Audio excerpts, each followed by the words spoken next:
Joyce Meyer के life in the world में आपका स्वागत है। लाइफ इन द वर्ल्ड एक ऐसा समुदाय है जो व्यक्तिगत रूप से लोगों की मदद करता है और प्रभु के वचनों से जुड़े रहने के लिए प्रोत्साहित करता है। प्रभु के वचनों में आपका उत्तर है। क्या आप जानते हैं कि आपके हर चोट पर प्रभु मरहम लगाने के लिए तत्पर है?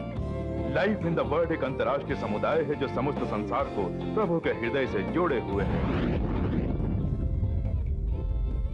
और अब जॉयस मेयर के साथ लाइफ इन द वर्ल्ड का अनुभव प्राप्त करें।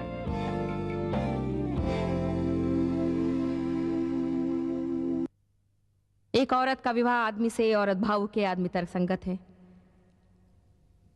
पति नहीं सोचता कि तुम्हारी एनिवर्सरी पर तुम्हें बाहर ले जाए। वो उसके दिमाग में आता ही नहीं, वो उसके अंदर जाता ही नहीं है। ऐसा नहीं कि उसने उसके बारे में सोचा है और फिर सोचा तुम योग्य नहीं हो, उसके बारे में कुछ योजना ही नहीं है। उसके अंदर उसके लिए जगह नहीं थी। अब आप 3 हफ्ते से गुस्सा हैं और बातें नहीं कर रही हैं और अजीब बर्ताव कर रही हैं और ऐसा ही सब कुछ ठंडा खंदा। और वह तुम क्या चाहती हो? ये क्या हो रहा है? मैंने सोचा तुम कम से कम मुझे बाहर खाने पर ले जाओगे हमारी एनिवर्सरी पर। क्या वो 3 हफ्ता पहले नहीं थी? हाँ, लेकिन मैं इतनी दुखी और दर्द महसूस कर रही थी। मुझे विश्वास नहीं होता कि तुमने हमारी शादी में 12 साल हुए मैंने तुम्हारे लिए खाना पकाया और सब साफ किया और तुझे याद भी नहीं रहा कि मुझे बाहर ले जाना है। आप जानते हैं आदमी कैसे सोचता है? अगर जाना है तो कह दो।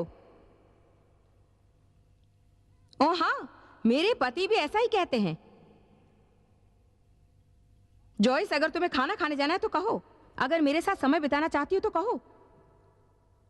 अगर कुछ चाहती हो तो कहो। मैं नहीं कहना चाहती हूं।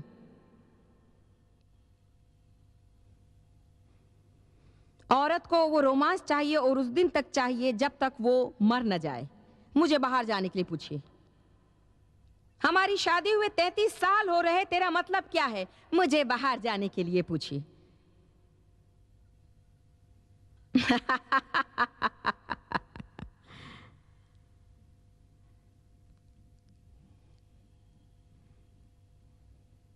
कहीं पर भी अगर आपको अच्छे संबंध चाहिए तो आपको उस व्यक्ति के सामने देखकर कहना है, ठीक है, मेरा विश्वास है कि तुम मुझसे प्यार करते हो।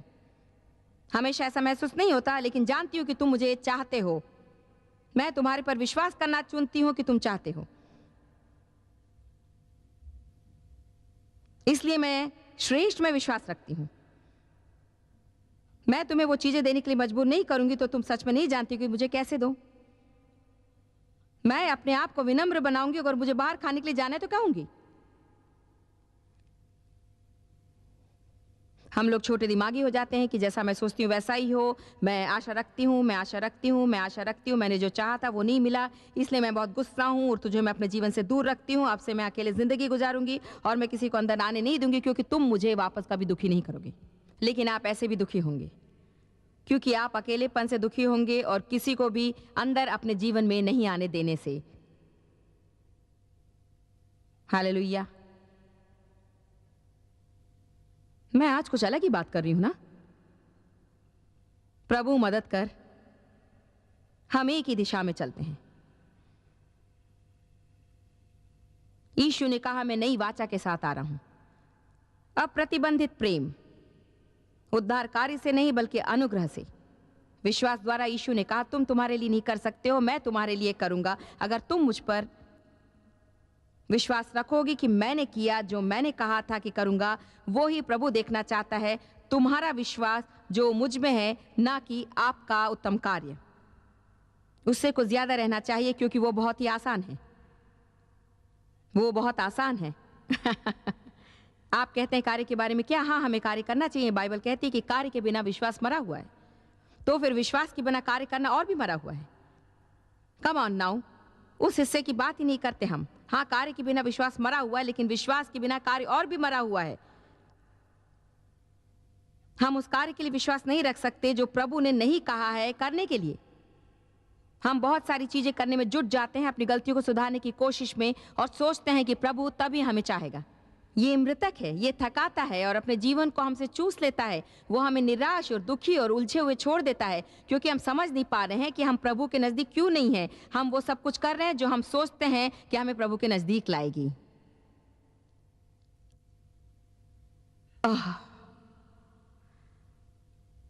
आप सोच रहे होंगे, अरे क्या ये तो मेरा पत्र पढ़ रही है। मुझे नहीं पता कि और किसी व्यक्ति को ऐसा महसूस होता है मेरे सिवाय।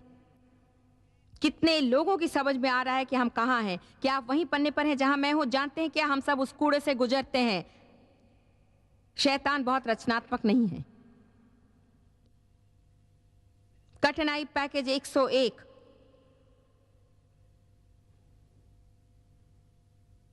पौल उसने कहा कि नहीं, मुझे इस योग्य बनाया गया कि मैं आपको नई वाचा की सेविकाई करूं। नई वाचा की। इस दिन के खत्म होने से पहले हम जानना चाहेंगे कि तुम नई वाचा के ईसाई बनने के लिए तैयार हो कि नहीं। जिसने हमें नई वाचा के सेवक होने के योग्य भी किया, शब्द के सेवक नहीं वरन आत्मा के, क्योंकि शब्द मारता है पर आत्मा हमें जिलाती है। हालेलुया। शुरुआत में उद्धार पाते समय सब ठीक होता है। हम जानते हैं कि हम अनुग्रह से उद्धार पाते हैं और फिर भूल जाते हैं कि हमें वैसे ही जीना है जैसे हम उद्धार पाते हैं। आप उद्धार नहीं पाते हैं, फिर अचानक आप एक अलग रीति से चले जाते हैं। यह आश्चर्य की बात है कि पौलुस को कितनी बार नए नियम के ईसाई को कहना पड़ा। अब ध्यान रखिए कि आप वापस नियम के तले न चले जाएं। उस स्वतंत्रता में खड़े रहिए जहां पर यीशु ने स्वतंत्रता दिलाई है। उस पराधीनता में मत फंसना जो आपने छोड़ दी है। यहूदियों हमेशा ही नए नियम के ईसाइयों के बीच आकर उन्हें नियमों की तरफ खींचते थे। उन्हें ये कहने की कोशिश करते थे कि तुम्हें परिशुद्ध होना है, तुम्हें ये करना है, तुम्हें वो करना है, ये करना है, ये करना है, ये करना है। वे लोग अभी भी अपना उद्धार खरीदना चाहते थे अपने कार्यों द्वारा। पौलुस उन्हें बार बार और बार बार और बार बार ये कह रहा था, आप केवल विश्वास से धर्मी बन सकते हो। आप केवल विश्वास से धर्मी बन सकते हो। धर्मी बनने का मतलब है धर्मी बनाना, जैसे कि आपने कभी पाप न किया हो। धर्मी प्रभु के साथ सही बना। वो जिसे पाप किया जानता नहीं, वो पाप बना ताकि हम प्रभु की धार्मिकता बन सके यीशु में। ये नहीं कि प्रभु की धार्मिकता यीशु में कमा सके, बल्कि हमें कुछ भी बनाया जाए। वो मुझे कुछ बनाता है, फिर उसने जो कुछ भी मुझे बनाया उसमें से वो जो चाहता है वो मैं करने लगूं। मैं कैसे सोच भी या चाह भी सकती हूं कि एक पेड़ से सेब निकले, जबकि ये सेब का पेड़ ही नहीं। उसका क्या तात्पर्य होगा? वैसे ही होगा जैसे कि एक सभा जाने वाले को जिसने नया जन्म नहीं पाया है और उसको बहुत प्रकार के नियम और नियंत्रण दिए गए हों और कहें अब तुम प्रभु के साथ सही हो इस नियमों का पालन करके। वो लोग कभी भी प्रभु से सही नहीं हो सकते, क्योंकि उनके अंदर प्रभु जीवित नहीं है। इसलिए आपको नया जन्म पाना है। नया जन्म। अगर किसी व्यक्ति ने नया जन्म पाया तो वो प्रभु के राज्य में प्रवेश कर सकता है। मुझे खोइए मत, मेरे साथ रहिए। पद 10। सो जितने लोग व्यवस्था के कामों पर भरोसा रखते हैं, सब जो अधीन है धर्मी बनने के लिए। धर्मी का मतलब आपको प्रभु के सामने अपने आप को सही महसूस करना। मैं सरल शब्दों में कहना चाहती हूं ताकि हम इसमें से कुछ व्यवहारिक ज्ञान सीखें। सब लोग जो चाहते हैं अपने बारे में सही समझना, क्योंकि उन्होंने बाइबल से कई अध्याय पढ़े हैं। सब लोग जो चाहते हैं अपने आप के बारे में सही समझना, क्योंकि उन्होंने अपने जन्मदिन के पैसे से दंश मांस देना भूले नहीं। सब लोग जो चाहते हैं अपने आप के बारे में सही समझना, क्योंकि उन्होंने आज सुबह 2 घंटे प्रार्थना की। सब लोग जो चाहते हैं अपने आप के बारे में सही समझना, क्योंकि उन्होंने इस हफ्ते अच्छे कार्य किए हैं। उन्होंने राह चलती एक बूढ़ी औरत की मदद की, उन्होंने सभा में मदद की, उन्होंने गायक मंडली में गाना गाया। वाह वाह, क्या सभा का खंबा है। राह चलती बूढ़ी औरत की मदद करना, सभा में मदद करना, गायक मंडली में गाना, बाइबल पढ़ना और प्रार्थना करना, ये सब अच्छी चीजें हैं। लेकिन वो कर रहे हो क्योंकि आप विश्वास से कर रहे हो। आप विश्वास करते हैं कि वो प्रभु चाहता है और उसे महिमा देने के लिए ही कर रहे हो। आप इसलिए नहीं कर रहे हो कि आपको उससे कुछ मिलेगा। आप इसलिए नहीं करोगे कि प्रभु आपको चाहने लगे। आप कर रहे हो क्योंकि आप उसे चाहते हो। कमान ना हो, हम कई बार घोड़े से पहले गाड़ी लाते हैं। आप अच्छे कार्य इसलिए नहीं कर रहे हो कि प्रभु आपको चाहने लगे। लोगों को उपहार मत दो ताकि उनका समर्थन पा सको।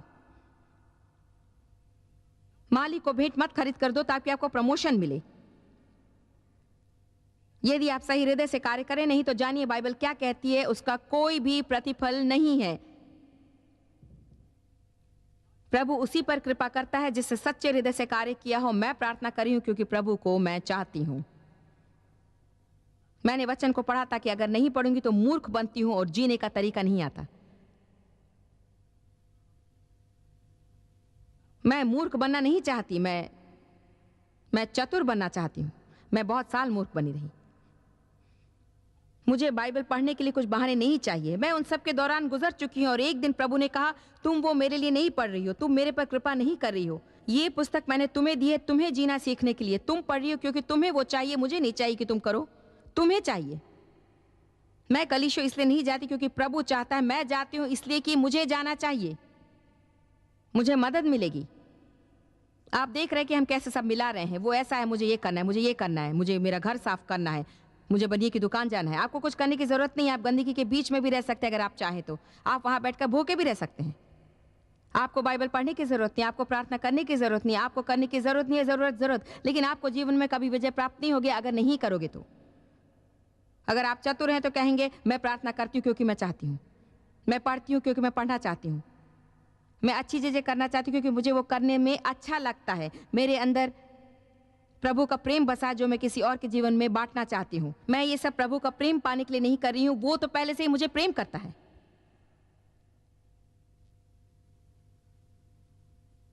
आप जानते हैं यानी ये एक गहरा संदेश है। अगर आप कुछ गहरी चीज देखना चाह रहे हैं तो ये गहरी है।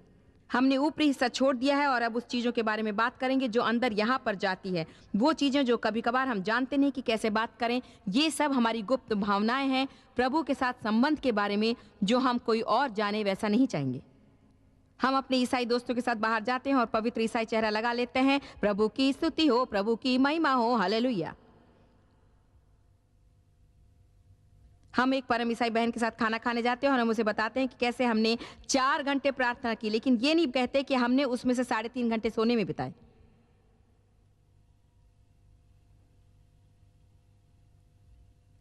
कि हम बहुत ही ऊब चुके थे और हमें जरा सा भी प्रभु का अनुग्रह महसूस नहीं हुआ है। और हाँ, मैं प्रार्थना के लिए हर रोज 5 बजे जाती हूँ, लेकिन ये नहीं कहा कि तुम मुझसे कितनी घृणा करते हो।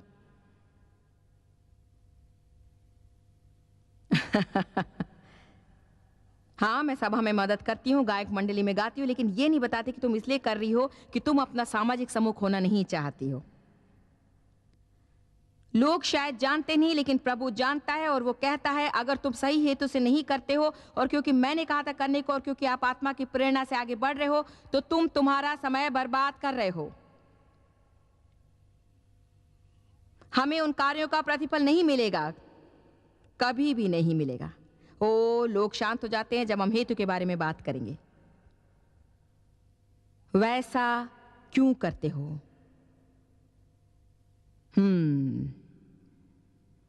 जितने लोग व्यवस्था के कामों पर भरोसा रखते हैं वे सब श्राप, निराशा के लायक और नाश के अधीन है, क्योंकि लिखा है कि जो कोई व्यवस्था की पुस्तक में लिखी हुई सब बातों को करने में स्थिर नहीं रहता, वो श्रापित है, घृणित है, नाश के लायक है, नित्य दंड के काबिल है। अगर आप अपनी क्षमता पर निर्भर हैं कि आप नियमों का पालन कर सकते हैं, चाहे वे किसी और ने बनाए हैं या आपने खुद ने बनाए हैं। कितने लोग जानते हैं कि हम बहुत सारे अपने नियम बनाते हैं और निश्चय करते हैं कि प्रभु तभी खुश होगा जब मैं याद करूंगी, और वो तभी प्रसन्न होगा जब ये करूंगी, और तभी प्रसन्न होगा जब ये करूंगी। सब मेरे साथ हो। मैं किसी को खोना नहीं चाहती हूं, मैं किसी को भी खोना नहीं चाहती हूं। आप समझ रहे हैं ना? मैं किसी को खोना नहीं चाहती।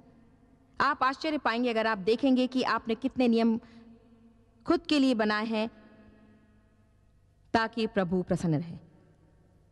प्रभु को प्रसन्न रखने के लिए क्या करूं? यूहन्ना 6। फरीसियों, धर्मशास्त्रियों ने और शिष्यों ने पूछा, हम प्रभु को प्रसन्न करने के लिए क्या करें? वो क्या कार्य है जो हम प्रभु के लिए करें? यही वो कार्य है जो प्रभु तुमसे चाहता है। यीशु ने कहा कि आप उस पर विश्वास करें। हम कैसे प्रभु के विश्राम में प्रवेश करें? विश्वास द्वारा। जिसने विश्वास किया उसने प्रभु के विश्राम में प्रवेश किया है। हमें मृतक कार्यों को छोड़ देना है, हमें बाहरी नींव की दरारें भर देनी है, हमें वो हमेशा के लिए पाना है। मुझे इसलिए स्वीकारा नहीं गया क्योंकि मेरा काम या फिर मेरी नियम पालने की क्षमता के लिए। प्रभु ने मुझे इसलिए स्वीकारा क्योंकि मैं उसे चाहती हूं, कितनी भी कठिनाई में हो लेकिन उसे चाहती हूं। शायद मैं प्रभु को 100 बार रोज कहती हूँ, मैं तुम्हें चाहती हूँ, मैं तुम्हें चाहती हूँ, मैं तुम्हें चाहती हूँ। कभी तो मैं सोचती हूँ एक तरफा दिमाग है, बस वही मेरे दिमाग से निकलता है, मैं तुम्हें चाहती हूँ प्रभु, मैं तुम्हें चाहती हूँ प्रभु। मैं सुबह उठकर कहती हूँ मैं तुमसे प्रेम करती हूँ, मध्य रात्रि में बाथरूम में जाकर कहती हूँ मैं तुमसे प्रेम करती हूँ, मैं तुमसे प्रेम करती हूँ। मैं मैं ये सब दूसरी चीजें 5 लाख बार कह चुकी हूँ और मैं 25 सालों से इसमें हूं। मेरे लिए बहुत सरल हो गया है, प्रभु मैं तुमसे प्रेम करती हूँ, मदद कर, क्योंकि तुम्हारे बिना मैं नहीं कर सकती। Come on now. जो लोग व्यवस्था में रह रहे हैं वो क्यों श्राप के नीचे रह रहे हैं? क्योंकि कहा गया कि अगर तुम व्यवस्था के हिसाब से रहोगे तो तुम्हें नियम का पालन करना होगा। हर एक नियम का पालन करना होगा, एक को भी ना छोड़कर सब पालने होंगे। अगर आपको आपके बारे में बुरा लग रहा है कि हर बार आप कुछ न कुछ भूल गए हैं जो आपकी व्यवस्था पुस्तक में है, तो फिर आप नई वाचा अनुसार नहीं जी रहे हैं। क्योंकि अगर आप सच में नई वाचा के ईसाई हो तो आप जानते हैं कि आप हर सुबह उठकर आपसे जो बन पड़े वो करेंगे, क्योंकि आप प्रभु को चाहते हैं। उसमें भी आप श्रेष्ठता पर नहीं पहुंच सकते, लेकिन आप जानते हैं कि प्रभु आपका हृदय देखता है और जहां पर पाप ज्यादा है वहां पर अनुग्रह उससे भी ज्यादा है। जब तक आप अपने पाप के लिए पछता रहे हैं और आगे बढ़ना चाह रहे हैं तो वो आप पर गुस्सा नहीं होगा अगर आपके सामने आ गया और ये कि आप अंतिम पंक्ति पर नहीं पहुंचे, लेकिन आप यात्रा में जहां तक पहुंचे हो वो वहां आकर तुम्हें उस तरफ ले जाएगा। हालेलुया।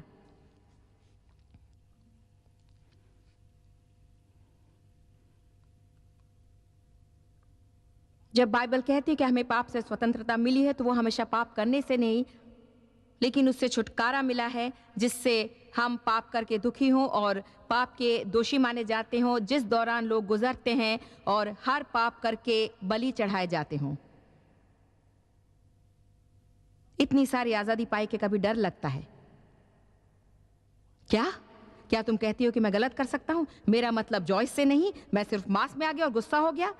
मैं उन लोगों की बात नहीं करती हूँ जो जानबूझकर आदतों से मजबूर होकर पाप कर रहे हैं। उन लोगों की बात नहीं कर रही हूँ कि वो जानते हो कि पाप कर रहे हैं, करे जा रहे हैं।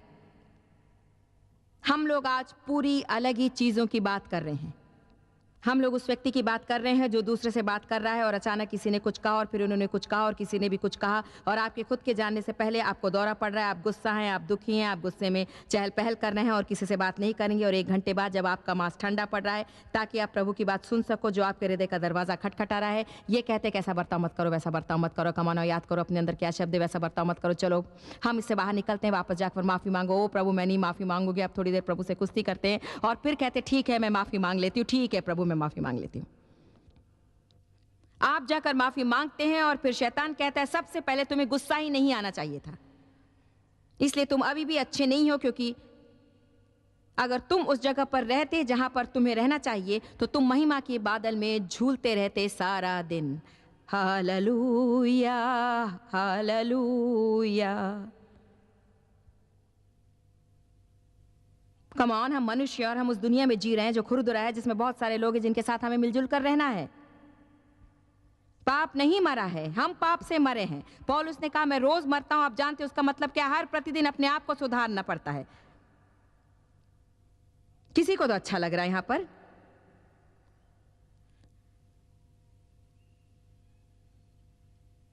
क्या कोई बंधन टूट रहे हैं या फिर कई लाइट बल्ब जल रहे हैं अंधेरे में वहां पर?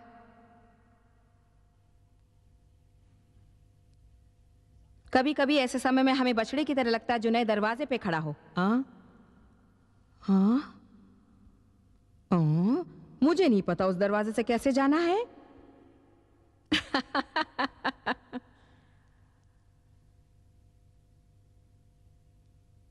पद 11 पर यह बात प्रकट है कि व्यवस्था के द्वारा परमेश्वर के यहाँ कोई धर्मी नहीं बनता, धर्मी नहीं ठहरता, क्योंकि वचन कहता है कि प्रभु के साथ सही मन से खड़े रहने वाला धर्मी मनुष्य वो विश्वास के साथ उसके द्वारा जिएगा, और जो विश्वास के द्वारा और साथ में धर्मी ठहरता है और प्रभु के सामने सही मन से ठहरेगा वो जिएगा और जरूर जिएगा। उसके पास जीवन होगा। वो हमेशा ही मरण से भरपूर नहीं रहेगा, लेकिन वो जीवन से भरपूर रहेगा। लेकिन व्यवस्था विश्वास पर कायम नहीं है, उसे विश्वास की जरूरत नहीं है, विश्वास से कुछ संबंध नहीं है, क्योंकि वो खुद कहती है जो वो करते हैं व्यवस्था के प्रकार उसी के प्रकार जिएगा, विश्वास के साथ नहीं। वो कहता है विश्वास एक अलग बात है और व्यवस्था एक अलग बात है। उन दोनों को मिला नहीं सकते हैं। अगर हम ऐसा करेंगे तो चीजें बहुत ही कठिन और उल्टी पुल्टी हो जाएंगी और मंद हो जाएंगी। गलीतियों 3:1 में जाइए। पौलुस उसी संदेश का प्रचार कर रहा था जो आज मैं कर रही हूं, लेकिन वो सिर्फ गलीतियों का प्रचार कर रहा था। आमीन। मैं प्रचार कर रही हूं। देखते हैं आज हम कहां हैं। ओ ऑकलैंड, आज हम कैलिफोर्निया वालों को प्रचार कर रहे हैं। देखिए, मुझे पता भी नहीं रहता कि हम कहाँ हैं, लेकिन काम हो जाता है।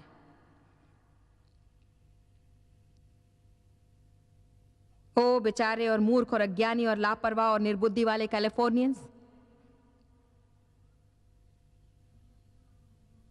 मैं कहां पर हूं ये मायने नहीं रखता, वो अरिजोनियंस हो या फिर मिसूरियंस हो या फिर इलिनोयंस हो, ये मायने नहीं रखता। वो गलतियों को बात कर रहा था, मैं आपके साथ आज बात कर रही हूं, और जो भी टीवी देख रही हूं आपसे भी बात कर रही हूं। मुझे पता है कि आप वहां पर हो। हम आपको भूले नहीं हैं। ओ तुम बेचारे मूर्ख अज्ञानी लापरवाह निर्बुद्धि गलतियों। किसने तुम्हें मोह लिया या वश में किया या जादू किया है? तुम्हारी तो मानो आंखों के सामने यीशु मसीह को खुलेआम और घोषित किया था और क्रूस पर दिखाया गया था। वो कहता है कि तुम्हें याद नहीं यीशु का क्रूस पर चढ़ना? आपको याद नहीं कि आपके पाप उसने अपने ऊपर लिए थे? मैं आपसे सवाल पूछ रही हूं, मैं आज आपसे एक सवाल पूछ रही हूं कि तुमने पवित्र आत्मा के व्यवस्था के कामों को फल से या फिर विश्वास के सुसमाचार और विश्वास कर पाया है? सुनकर और विश्वास कर। विश्वास सुनने से आता है, प्रभु का वचन सुनने से। हम सुनते हैं और हमारे हृदय का कोई तार बज जाता है और हम कहते हैं मेरे दिमाग को कुछ पता नहीं चल रहा है, लेकिन मुझे विश्वास है। मैंने यीशु को क्रूस पर चढ़ते हुए नहीं देखा, लेकिन मुझे विश्वास है कि वैसा हुआ है। मेरे लिए वो उतना सच है जैसे कि मैं वहां पर थी। मैं स्वर्ग नहीं गई हूं, लेकिन विश्वास है कि वो है। मेरा विश्वास है कि मैं वहां जाऊंगी और वहां का रास्ता सोने का बना है और दरवाजा एक मोती से। मेरा विश्वास है कि मुझे वो घर मिलेगा जिसे कि मैं सजा सकूंगी। मेरा विश्वास है कि मैं प्रचार करूंगी एलिया, मूसा और यीशु के साथ। मेरा विश्वास नहीं कि स्वर्ग में डेव गोल्फ खेलेगा।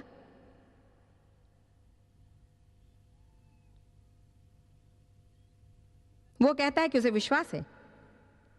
हाँ, शायद वो करेगा, किसको पता, शायद वो स्वर्ग में आगे होगा। हम उस पर विश्वास करते हैं जो हमने देखा नहीं है। हम कैसे विश्वास करें? क्योंकि प्रभु हमारे हृदय में डालता है विश्वास करने के लिए। लोग जिनके लिए मुझे दुख होता है वो वे लोग हैं जिन्हें हर चीज के लिए कारण चाहिए, जिन्हें हर चीज को स्पष्ट करना है और जिन्हें हर चीज को समझना है। कई सारी चीजें हैं जो मैं समझती नहीं, लेकिन जानती हूं मेरे हृदय में कि वो सच है। कभी कभार हम जो देखते हैं वो हमें सच मानने पर मजबूर कर देती हैं उससे जो हम विश्वास करते हैं। ये गलतियां उस दौर से गुजर रहे हैं। पौलुस ने कहा, एक मिनट ठहरो ठहरो ठहरो ठहरो ठहरो ठहरो, क्या तुम भूल गए कि उसकी शुरुआत कैसे हुई थी? कैसे तुमने यीशु को अपने जीवन में पाया? सही अर्थ से, क्योंकि आपने एक संदेश सुना और आपके हृदय में कुछ हुआ और आपने सोचा, वाह, कुछ मेरे अंदर हो रहा है। मुझे सभा में कभी भी नहीं सिखाया जहां पर मैं जाती थी कि तुम प्रभु के साथ सही हो। वही सिखाया गया कि तुम बुरे और पापी हो।